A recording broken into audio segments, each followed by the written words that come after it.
नमस्कार, मैं हूँ आचार्य सावी सिंह और आज हम बात करने वाले हैं कुंभ राशि की। यानी कि अगर आपकी राशि एक्वेरियस बनती है तो आज की वीडियो आपके लिए है। जून का महीना आपके लिए क्या कुछ खास लेकर आ रहा है, आज हम उसी की बात करने वाले हैं और साथ के साथ आपको एक अच्छी रेमेडी भी हम शेयर करने वाले हैं। अब इस महीने के दौरान जो ग्रहों के ट्रांजिट हो रहे हैं, जो ग्रहों के चेंजेस हो रहे हैं, वो आपके लिए कितने फेवरेबल हैं और कितने फेवरेबल नहीं है, उन सभी को भी हम डिकोड करेंगे। और साथ में जो चुनौतियां आपके सामने आ रही हैं, जो प्रॉब्लम्स आप डील कर रहे हैं, उनसे ओवरकम करने के लिए कौन सी रेमेडी आपको करनी चाहिए, वो भी हम साझा करेंगे। लेकिन उससे पहले हम इस महीने के पंचांग को देख लेते हैं।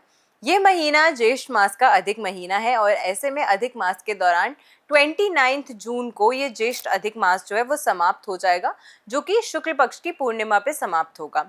11 जून को पुरुषोत्तम एकादशी आ रही है, 24 जून को गंगा दशहरा पड़ेगा और 25 जून को निर्जला एकादशी का व्रत रखा जाएगा। तो इस महीने का पंचांग भी बहुत अनोखा है, इस महीने का पंचांग भी बेहद खास है। और सबसे इंपॉर्टेंट चीज कि इस महीने की शुरुआत ही हो रही है देवगुरु बृहस्पति की अपनी उच्च राशि में गोचर से। और उच्च राशि में देवगुरु बृहस्पति, जो कि सबसे positive planet as per astrology consider किए जाते हैं, क्योंकि नेचुरली ये आपके जीवन में आपकी सुख सुविधा को, कंफर्ट को, लेकिन साथ के साथ आपके ज्ञान को, आपकी अथॉरिटी को, आपके लक को, आपके फॉर्चून को, आपकी प्रॉस्पेरिटी को, इन सभी चीज़ों का भी नेतृत्व करते हैं। तो जुपिटर एक ऑर्डिनरी नहीं बल्कि एक एक्स्ट्रा ऑर्डिनरी प्लैनेट है, जो अपनी सबसे पावरफुल पोजीशन में आ रहे हैं। आपकी राशि के लिए ये ट्रांजिट कितना फेवरेबल है और क्या चैलेंजेस लेकर आ सकता है, उसे भी हम आज डिस्कस करेंगे। देखिए, सबसे पहले अगर हम कुंभ राशि की बात करते हैं तो आपकी राशि में इस समय के दौरान जो है वो इस समय के दौरान राहु ट्रांजिट कर रहे हैं और आपकी राशि से सेकंड हाउस में धन भाव में शनि का गोचर हो रहा है।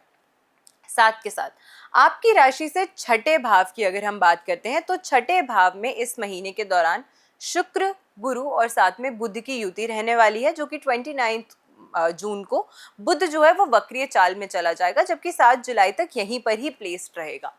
तो ऐसे में छठे भाव की एनर्जी जो है वो आपके लिए इस महीने के दौरान भरपूर तरीके से उभरती हुई मुझे नजर आती है। अब यहाँ पर आपके लिए छठे भाव में जब पॉजिटिव प्लैनेट्स ट्रांजिट करते हैं, क्योंकि ये त्रिशढ़ाय भाव है, ये कंपटीशन का भाव है, ये शत्रुओं से लड़ने का भाव है, उनको परास्त करने का भाव माना गया है, ये रोग से लड़के अपने जीवन में अपनी हेल्थ को बेटर करने का भाव है। यहाँ पर जब उच्च के जुपिटर जो हैं वो प्लेस्ड होते हैं तो हाँ, डेफिनेटली रोग की अगर हम बात करते हैं तो जो लोग रोग से ग्रस्त चल रहे थे, जो अपनी हेल्थ से परेशान चल रहे थे, उनको कुछ बेनिफिट जो है वो डेफिनेटली मिलेगा। लेकिन साथ में यहाँ पर क्योंकि 6th हाउस में जब बेनिफिक प्लैनेट्स ट्रांजिट करते हैं तो उनका जो इम्पैक्ट होता है वो बहुत पॉजिटिव नहीं होता है। लेकिन आपको घबराना नहीं है, अपनी कंफर्टेबल स्पॉट में बैठ के ग्रह कभी बुरा भी नहीं करता। यानी कि यहाँ पर जो जुपिटर की प्लेसमेंट है वो आपके लिए एक न्यूट्रल फल जो है वो देने वाली है। इस महीने की अगर हम बात करते हैं तो देखिए, सबसे पहले राहु जो है वो आपके लग्न राशि से गोचर कर रहा है, यानी कि छोटी छोटी चीजों के लिए आपको दौड़ाएगा बहुत, भगाएगा बहुत। काम छोटा सा होगा लेकिन बहुत दूर तक आपको ले जाएगा, बात बनते बनते रह जाएगी, इसलिए 10 चक्कर उसी सेम काम के लिए लगवाएगा। तो राहु की ये कोर नेचर होती है कि वो व्यक्ति को भ्रमित करता है। हाँ जी हाँ जी, आपका काम हो जाएगा, ऐसा बोल के बहुत सारे लोग आपको कन्विंस कर लेंगे, लेकिन जब काम करने की बारी आएगी तो लोग खिसक लेंगे। ऐसा अगर बार बार हो रहा है तो कहीं ना कहीं इसमें राहु का प्रभाव जो है वो ज्यादा अधिक हो जाता है। और अगर कोई व्यक्ति अपनी कुंडली में राहु की दशा से भी प्रभावित हो जाए तो उसके लिए ये जो प्रभाव है वो दूसरों के कंपैरिजन में और अधिक देखने को मिलता है।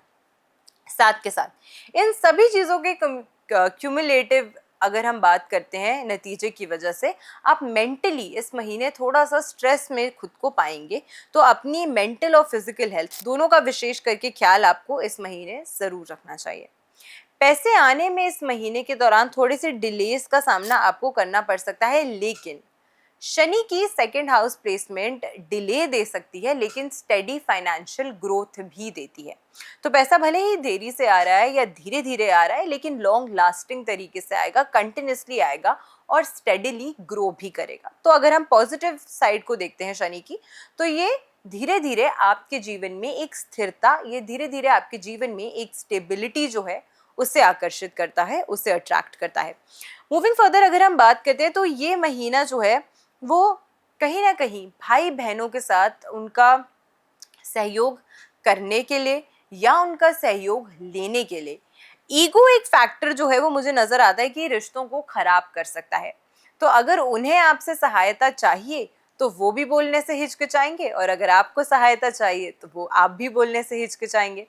तो ऐसे में कहीं ना कहीं ईगो की वजह से हो सकता है कि दोनों ही पार्टीज जो है वो सफर कर रही हैं। तो ईगो को साइड रख दीजिए और अपने रिलेशनशिप में फिर से मधुरता और प्यार जो है उसको बरकरार करने का प्रयास कीजिए। अगर हम पार्टनरशिप्स की बात करते हैं यहाँ पर, तो सप्तम भाव की इस महीने जो आपकी एनर्जी है उसमें एक चीज का आपको ध्यान रखना है कि अंधविश्वास यानी कि ब्लाइंडली किसी पर भी आपको फेथ नहीं करना है। कंप्लीटली अगर आप ब्लाइंडली किसी पे फेथ करेंगे तो हो सकता है कि वो व्यक्ति जो है वो आपके इस ट्रस्ट का मिसयूज करे या फायदा उठाने का प्रयास करे। तो इसीलिए पार्टनरशिप में है तो भी किसी ऐसे व्यक्ति की सलाह ज़रूर लेके चलिए जो न्यूट्रल हो, जो अनबायस्ड हो और कहीं ना कहीं आपको सही गाइड करने की एक क्षमता जो है वो रखता हो और उस पर भी आप कंप्लीटली फेथ एंड ट्रस्ट करते हो। तो इस चीज़ का आपको खास करके ख्याल रखना है। और अगर आपको लगता है कि दूसरों की गाइडेंस से भी आपको क्लैरिटी नहीं मिल पा रही है तो अपनी इनर इंट्यूशन को यूज़ कीजिए और अपनी इनर इंट्यूशन को ट्रस्ट करने का प्रयास इस महीने के दौरान विशेष करके आपको ज़रूर करना चाहिए।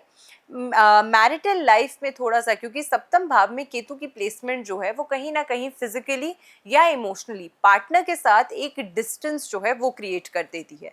तो ऐसे में हो सकता है कि फिजिकल या इमोशनल डिस्टेंसिंग की वजह से पार्टनर के साथ आपके जो संबंध है या जो क्लैरिटी है या रिलेशनशिप में जो अंडरस्टैंडिंग की बॉन्ड है वो वीक हो रही है। तो कोई मिसअंडरस्टैंडिंग है, कोई परेशानी है, कोई दिक्कत है या कोई भी ऐसी चीज़ है जो आप एक दूसरे को कम्युनिकेट करने से कतरा रहे हैं, तो खुलकर आप उस बात को कीजिए ताकि मिसअंडरस्टैंडिंग्स जो है वो आपके रिलेशनशिप में एक बहुत बड़ा डैमेज जो है वो ना कर सके। मूविंग फर्दर अगर हम बात करते हैं तो पढ़ाई पर फोकस जो है इस महीने के दौरान बच्चों का अच्छा होगा और फ्रेंडशिप्स में काफ़ी अच्छा सहयोग एंड सपोर्ट जो है आपको अपने दोस्तों का, आप जिन लोगों के साथ उठते बैठते हैं उनसे मिलने की आशा जो है वो डेफिनेटली नज़र आती है। अब इस महीने के दौरान आपको एक रेमेडी जो है वो कौन सी करनी है जिससे ओवरऑल आपके प्लैनेट्स की एनर्जी और इस महीने की एनर्जी अच्छी हो। आँख का पत्ता, 11 आँख के पत्ते आपको लेने हैं और उनकी टहनियों को आपको बांध देना है साथ में। और अगर टहनी नहीं है तो आप सिल दीजिए उसको एक माला में लाल रंग के धागे से। बस एक वहीं पर ही आप, अगर आप इसको सिल रहे हैं तो आपको बस ध्यान रखना है कि पूरा आँख का पत्ता जो है वो साबित हो, सिवाय बस उस एक जगह के जहाँ से पिरो के आप ये माला जो है वो बनाने वाले, यानी कि बाकी पत्ता जो है आँख का वो खंडित ना हो। तो 11 पत्ते आपको आँख के लेने हैं, ऐसी माला आपको बनानी है और फिर आपको शनि मंदिर में संध्या काल के समय आप इसे अर्पित कर दीजिए। अब अगर आपके पास आँख का पत्ता नहीं मिल पा रहा है तो अगर आपको नर्सरी से आँख का पौधा भी मिल सकता है तो आप आँख का पौधा भी जाकर चढ़ा सकते हैं इसे शनि मंदिर में। और घर के पास अगर शनि मंदिर नहीं है तो शिवलिंग पे या शिव मंदिर में भी जाके आप इस रेमेडी को कर सकते हैं शनिवार के दिन। एक शनिवार को आपको इस उपाय को करना है। आपकी जो भी मनोकामना है, जो भी कष्ट है जिससे आप निवारण चाहते हैं, जो भी प्रॉब्लम है वो आपको बोलनी है कि इससे आपको जो रिलीफ है वो मिल जाए। इस तरीके से अगर आप ये रेमेडी करते हैं तो आपके जीवन में काफ़ी ज़्यादा एक पॉजिटिव शिफ्ट जो है वो आपको डेफिनेटली देखने को मिलेगा।